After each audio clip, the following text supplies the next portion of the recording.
I'm Bailo Jallo and welcome to African Voices. And on this week's show, we are talking about racism in football. After a couple of days ago, when England players were abused or racially abused in Sofia during their 2020 qualifiers. However, before we begin, it's a pleasure for me to introduce the two sweet-talking sport presenters here with me tonight to help us discuss what happened a couple of days ago. So welcome, guys. Thank you. Thank you. Right, first of all, your reaction to what happened, Enoch? Appalling and disturbing. In 2 words, it was horrible, 21st century, that type of treatment, on a loved game like that, it shouldn't have happened. That's something that's happened in 70s and 80s, but we're living in 2019, it shouldn't have happened at all. Sweet, you are a presenter. 100%. I'm on his side, I mean, it's nothing new. We've had this since, 1880, when there was a guy called Andrew Watson, played for Scotland, Guyanan player, yeah? Came over here, and because he played his football over here, they said, you know what, we ain't dealing with you, yeah? So from 1880, we fast forward, right, 2011, Suarez. Can you remember Suarez? Liverpool player, yeah? And had an altercation with Evra. Dalglish backed him. The whole of Liverpool backed him, yeah? Started wearing T-shirts and Suarez supporting him. Rubbish. And even when he was found guilty, right, no apology, nothing. It was just like another day, another dollar. We can earn our money in a different way. It's absolutely appalling what's out there. Talking of that though, are you surprised? Fast forward again, even more. A year after that, John Terry, yeah? Big thing. Him and Anton Ferdinand, altercation again. Get fined, get banned. Same thing, different date. It's not going to stop. When you say it's not going to stop, but what happened in Bulgaria, obviously it's international. One would like to say it was expected because prior to the game, there was already talk about it happening. But the way it happened and the way everything unfolded, were you surprised? No, not at all. Like I said, expected, it was going to happen, it was planned. The FA lost the bottle. FIFA, UEFA, they're all in it, lost the bottle, yeah? So my understanding is 3 stages, yeah? Stage 1, yeah? There's an announcement, yeah? So they're basically saying to the fans, if this doesn't stop, we're going to take the players off the pitch, right? That was met by jeers, V signs going up, the crowd getting a little bit more restless, a little more erratic about it, okay? So we continue the game. Happened twice before 45 minutes of play, yeah? And they lost the bottle because that game should have been stopped. You mentioned quite an interesting point there because you kind of like compared looking at what happens years back with the Suarez issue, come John Terry, and now what happened in Bulgaria. But I was quite surprised that you brought that into light, really, because first of all, that happened ages ago, and the way things are kind of looked at in England, and the way things happened in Bulgaria, will you say if that was like here, same thing would have happened? No, because my point is that the only thing what changes is the date and the occasion, yeah? Yeah, but the issue is still there, still racism in the game. I mean, let's not forget. But here, looking at it, that was like a racism between 2 footballers. But here it's like the fans.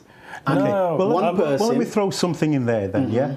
To eradicate that, we're not going to do it. Let's get real, okay? Because you've got to try to deal with it on the pitch with the players, being racial abuse in other players or the fellow professionals.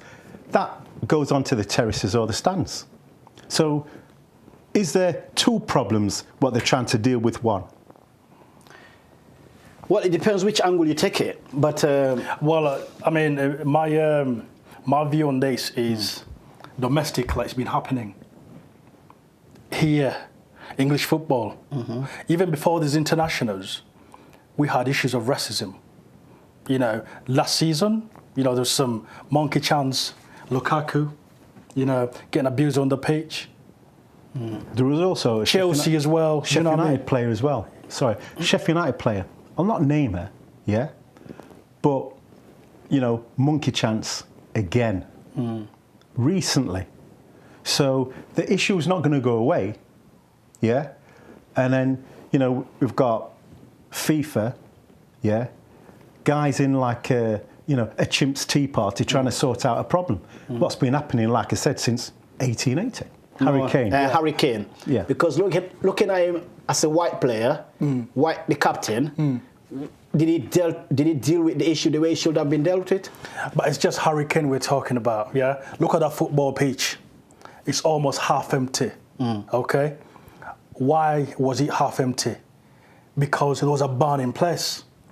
There was a ban in place of the previous racial aggravated instance to England players. So that was a punishment there. You know, it's not because Bulgarians don't like watching football. You know, only a certain small percentage who were allowed or pre-planned for them to come and carry out those abuse. Harry Kane is only one person on that pitch. Yeah, That's it. There's 11 players, right? What is Harry Kane going to do? Tell all the players. I mean, to begin with, how many black players were in that lineup? Yeah. Is he got the ability to say, I'm stopping this? Well, he is the captain. Well, he's the captain. But he's not going to stop, is it? It's a chain of command. I mean, don't forget also as well that the officials, at half-time, they went down to the England camp and they said, are you all right? Is everything all right? Now, why didn't they have the bottle, to take the bull by the horns and say, do you know what? We ain't going to put up with this. We're not going to put somebody up to answer. So we're going to, take the bull by the horns and say, right, this game is going to be stopped. You mean the FA or UEFA? Well, FIFA are the governing body, aren't they? So why didn't they just sort of like stand up, pull up the trousers and that and say, right, we're having none of this, we're going to stop the game, Because we're not going to ask people, what do you think, are you all right? Because if they're supposed to be making a stance, remember, like we say, we keep talking about, it's not new, so it shows that the problem is still there today and it'll be there tomorrow, it'll be there next week, How do they stop it? They can't, but they can minimise it and they can bring stiffer punishment, and I'll use that word, punishment, into place. And that's what they're not doing. Okay, in terms of punishment, what kind of punishment will you like? Well, okay, you can stop the game for one. We've had fines, we've had bans, but what about points deduction as well? Why aren't they touching that? Because then their federation are going to have to do something about it. Because at the moment, they're not deducting the points, they're just banning them and playing games behind closed doors. That's not severe enough for me. So when we're talking about, taking points deduction, then they're going to feel it. He who knows it feels it. Let them feel it in all kind of different ways. Point deduction, there's, I think it could be financially motivated, politically motivated as well, because if you dock some points off any club, however good they are, someone just sits down there and said, 3 points, 6 points are all cut off here, you're going down. But looking at that though, do you think it will be fair on the country or on the club for the actions of a number of minority fans acting their own funny ways for the whole country or for the whole club to suffer for that? But the thing is, right, if you're in a crowd and you've got people chanting racial abuse, right, the minority are going to say, hang on a minute, we don't want points deducted. Either you stop it or you get out. And they will be almost like stewards in a type of way because they will police it themselves because they won't want their nation or their club to lose points. Okay, let's see the way, talk about the way this story has been kind of like talked about in Bulgaria itself. We've seen the football chief resigned on Tuesday. That is Borislav Mikhailov. He resigned on Tuesday. Do you think he did the right decision? No, but that was very late. It came very, very late because that was like the second time or third time happening. That man was still in his position, right? The president took that decision to force him out of office. But the pressure came onto the president. The president didn't just sit back and said, you know what, oh, what happened in that full game? That football game was horrible. You resign. No, it's pressure coming from top. That's what made him force his football chief to resign. Other than that, the disease is still there. You know, those people have not been arrested. They've not been charged. So to me, forcing someone out of his office, it's not good enough. Let's talk about the England players here. How do you think they felt mentally, the black players? Almost like, you know, everything just beneath them has gone.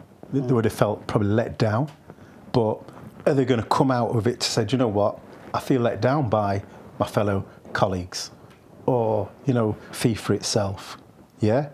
They would have felt despair, you know, this again, you know, so to continue to play under that, it's going to have a mental impact. Not just playing, but their well-being as well, socially, mentally, physically, you know, so, you know, the route, it can be minimised, but these steps have got to be radical.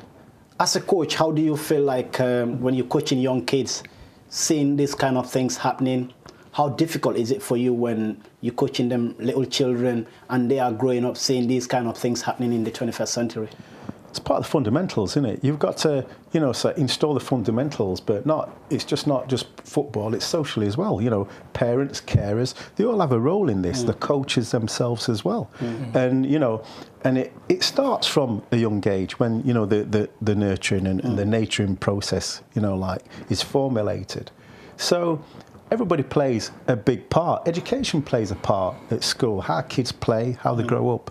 And that, so, you know, you've got to get them fundamentals in place early for them to be, you know, a decent person in this day and age.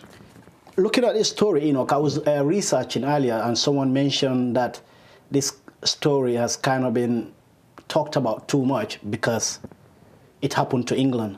And England has got the means, the media, for it to be published. Will you say, had it been, it's a different country, like a third world country, nobody would have noticed? Or nobody would have...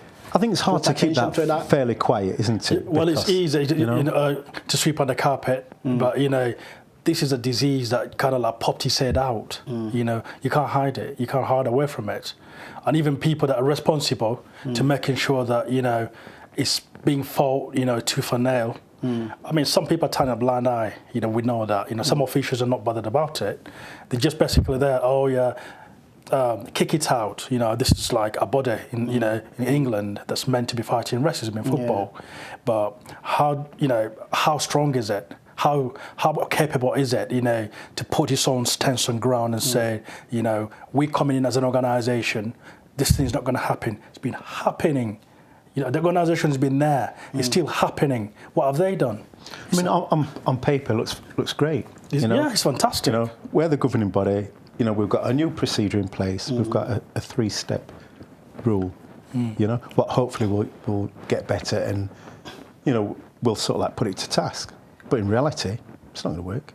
Talking of the governing body, we've always seen they've always tried for politics to be out of football, or that kind of thing. But we've seen recently the Prime Minister coming out and the Sports Minister and the FA, all of them writing to UEFA saying they need to take a strong action against this. Do you think this will come fruitful? Listen, Deaf ears. all this is too late. Deaf ears. You know, all this is too late coming. Chimps Tea Party, like exactly. You know, so are they saying that, you know, this is the first time it's happened? Well, it's not the first time, but it has to start from somewhere, isn't it? They've got to be seen as doing the good thing, yeah? And then you've probably got people in high positions, yeah, hierarchy, and not even probably played the modern game at a decent level, making these kind of decisions and that. You know, why don't you go down to grassroots and talk to the real people, you know what I mean, and what needs to be done, because the answer's out there. You mentioned... Yes, I agree, because the people in management, you know, top positions, some of them have never stepped on the football pitch in their lives. You know, pen pushers, you know, making policies that I have no clue about.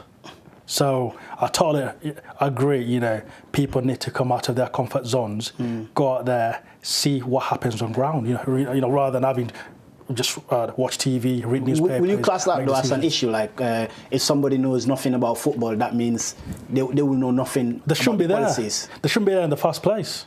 Yeah, but in terms of racism, that's different though. Racism, right, unless you've suffered racism, you'll understand. If you've never ever suffered from that type of treatment, you'll never understand what it is. You won't have that feeling. No, you read about it in papers, watch it on TV, but you've got to go speak to someone who's gone through it, who's grown around it, you know, who's suffered it. So for me, you're telling me why won't people like John Barnes, you know, would have been made, you know, the head of FA? He understands everything inside out when it comes to racism, you know. Some of these players who've been through it should be the ones, you know, running these organizations. So let's talk about the future. Do you think players should be ready to walk away? 100%. Absolutely. 100%. You know, it's just like that. If you feel aggrieved in that, and it's not, you know, being stopped either by the officials, you know, the stewards, the police, you know, everything's monitored. I mean, you've got a situation like you've got a VAR, what picks up everything if a pin drops. But do you think if they walk away again, that's like them kind of being, I don't know what's the right word to say, but to say like they're giving the racist the kind of platform to say like, yeah, if we upset them a little bit, they're going to walk away. Well, they've formed a structure, haven't they? If they stick to it, it could be successful. But from a negative point of view, like, you know, the England-Bulgaria game, stage 2, why didn't it go to stage 3? You know, they didn't have the bottle to do that because, one, you've got an angry set of fans who have paid probably quite a bit of money to be there. Some have travelled, right? There might have been a little riot. Had they had the authorities, the police or the army or whatever, to deal with that situation afterwards, who knows? Are they prepared for it? That's another thing as well. So all them things into consideration, they might have thought, do you know what, it's easy to play another 45 minutes. Yeah, because looking at like the England fans who would have paid quite a lot of money to be there, and if the game is cut off, just like that, it won't be fair on them. But that shouldn't be an issue to stop it, should it? Because if FIFA is saying, right, we've got 3 stages... Yeah, but if they stop the game, FIFA is not suffering or UEFA. It's like the ordinary fan that's suffering. So why bring out the protocol in the first place? Why bring that out if you're not going to enforce it? Could it be just a process of trying to cover up, you know, make their life much more easier? Well, from my understanding here, it's like most of the England players or the black players wanted to continue because the protocol was there. Have they told you that? Huh? Have they told you that? No, they didn't tell me that. Have they but told from my you that? understanding, No. Well, I haven't heard that. What it is, though, I mean, if you think about them being the victims of racial abuse on that football pitch, what choice do they have? Would they have had to stay on because there's a 3 procedures they have to go through until the whole football match is stopped? So in that case, then, will you say like the FA is partly to blame then? The England FA, because they should be protecting their players? Well, the governing body, the people who are responsible for the game and for the welfare of players, and spectators also as well, they're responsible. You know, like we said, you know, you've got a system, create a system, a protocol, not enforced. I agree to that, but as much as UEFA has got that responsibility, do you think the English FA as well has got a responsibility of course to they've got a protect their own responsibility. players? Of course they've got a responsibility. But it shouldn't take somebody else to say, are you all right? Are your players okay? What do you think? Do you want to go out? Yeah, we'll go out again. You know, they've got a protocol. Enforce it. So the biggest stance would have been, we ain't going out there to that out there, you know? Football is a big investment, or it's like an economic power in terms of sport. Why do you think, what's your thinking to this? Why is UEFA so reluctant to do what you've just mentioned? There's a lot of money involved, isn't there? Yeah? Big and money. They have to be prepared. If they're going to follow stage 3, which is abandonment of the game, then they've got another concern in the stadium. Are people going to be safe? Yeah? Are there going to be casualties? Yeah? Have they got enough manpower to deal with a problem because they're going to abandon the game? I look at the financial implications of them having to walk away from that game. You know, if it's your ordinary Premier League game, yeah, look at television rights, broadcasting around the world. And are people going to point the blame at Bulgaria to say, That's do you know big what? loss of money. They're not fit to hold an international game? Well, the way the things in Bulgaria, the way the story itself, because most of the media in Bulgaria has kind of condemned what happened, and they've kind of like put the blame on the racists, like saying, look, you've disgraced our country, and it's a shameful thing. But as much as that's not enough, which action now do you think FIFA will take or UEFA will take? Because now it's a story that's trending all over the world. So do you think this might be the time that UEFA will say, you know what, enough is enough? It would have been the time to say enough if the game had been abandoned. And that stance would have been the biggest message that football could have had. But now that didn't happen, what do you think should be the right punishment here? Yeah, but it's not even about having to wait until another incident happens. You know, to me, that's a step too far. You know, it's been too late anyway. You know, FIFA, UEFA trying to act up, you know, that they're so concerned about it. You know, it happens in this country. Yeah, happens in England. Premier League footballers have been abused, you know, you know, whatever. When it comes to punishment, docking point is the biggest. Massive. The biggest. Yeah, you dock any club, any points, or any country that's trying to qualify to the World Cup, to Euros, you know, these people will feel that, you know, that pain of being, you know, shoved down back the, you know, the table, thinking it could have been us on top. And unfortunately, you know, like we said before, there's going to be some innocent people. But there's a saying, the good has to suffer for the bad. And just to sum up, do you think this is likely to happen domestically soon again? The elements are there. The culture's there. The environment's there. It's up to the governing body to make a stance. And until they make a stance, it's going to continue.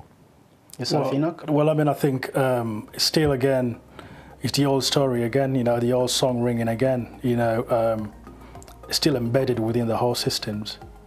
Up until some strong measures are put in place, it's going to be that disease that keeps coming. Well, unfortunately, guys, time is up. Thank you for coming. And to you, the viewers, thank you for watching. Until next week, from me and the rest of us here, have a good night.